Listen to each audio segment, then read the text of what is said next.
आज के सत्र में आपका स्वागत है। आज साधना का 8वां दिन है। अब केवल 2 दिन शेष हैं। पहले दिन से आज तक की यात्रा को यदि आप देखें तो पाएंगे कि आप केवल ध्यान नहीं कर रहे थे, आप अपने जीवन की सबसे गहरी आदत को बदल रहे थे। हम जीवन भर बाहर की दुनिया को बदलने की कोशिश कर रहे हैं। अगर कोई हमें दुख देता है तो हम सोचते हैं यह व्यक्ति बदल जाए तो मैं सुखी हो जाऊंगा, लेकिन धम्म कहता है दुख बाहर से नहीं आता, दुख हमारी प्रतिक्रिया से पैदा होता है। और यही प्रतिक्रिया अब धीरे धीरे टूट रही है। मन की गहराई जहाँ संस्कार छिपे हैं। अब तक आपने देखा है कि शरीर में अनुभूति आती है, लेकिन यह अनुभूति सिर्फ शरीर की नहीं है, यह मन और शरीर के गहरे संबंध का परिणाम है।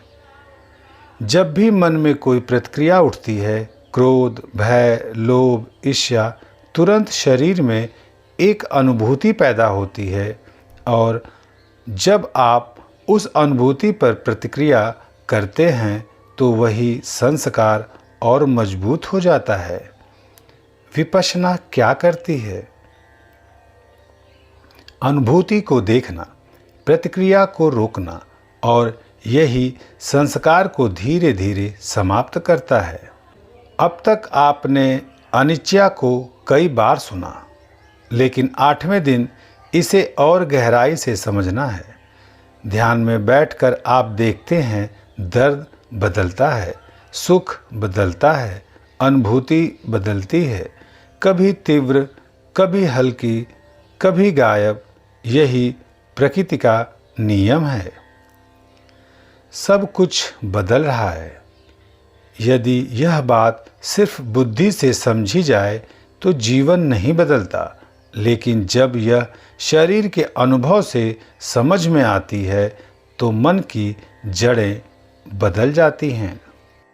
समता साधना का हृदय। जितनी भी साधना आपने की उसका केंद्र है समता। यदि सुखद अनुभूति पर मन प्रसन्न हो गया तो बंधन, यदि दुखद अनुभूति पर मन दुखी हो गया तो भी बंधन। समता का अर्थ है सुख आए दुख आए, मन स्थिर रहे। यह अभ्यास आसान नहीं है, लेकिन लगातार अभ्यास से मन की आदत बदलने लगती है। संस्कारों का क्षय। अब हम समझते हैं संस्कार कैसे समाप्त होते हैं।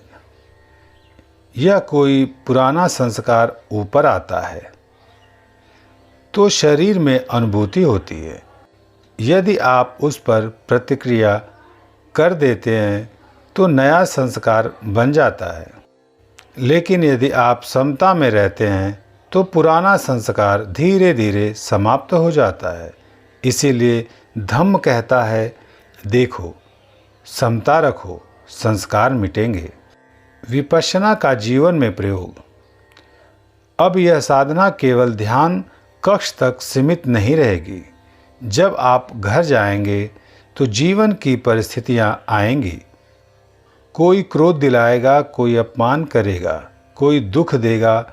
यदि आप तुरंत प्रतिक्रिया करते हैं तो पुरानी आदत लौट आती है, लेकिन यदि आप पहले शरीर की अनुभूति को देख लेते हैं तो प्रतिक्रिया टूट जाती है। यही विपश्यना का जीवन में प्रयोग है। अंतिम 2 दिनों का महत्व। अब केवल 2 दिन शेष हैं। यह बहुत महत्वपूर्ण है। अब किसी विशेष अनुभव की इच्छा न करें। अब केवल एक काम करें, जागरूकता, समता, निरंतर अभ्यास। यही अंतिम दिनों का मार्ग है। धम्म का मार्ग बहुत सरल है लेकिन गहरा है।